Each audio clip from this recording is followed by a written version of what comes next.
This short video tutorial presents the features of the Import Generic Component tab of the Operations subsection in the Admin section of Finlens and displays how to use them. On this page, you can add generic components in CSV format for any product, to make it easier to incorporate components containing a large amount of data. To add a component, simply click on the corresponding button and follow the formatting instructions for the 7 columns required, including the product ID and the component ID. In our example, we are importing a new component for Test Fund 1. This is what a tab component CSV file should look like.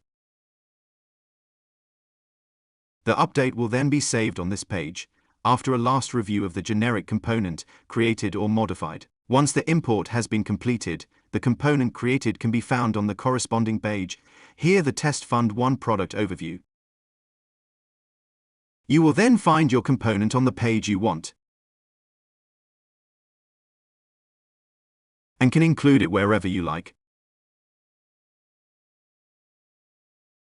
This feature requires some special handling, and we recommend that you contact us to set up this process if you wish.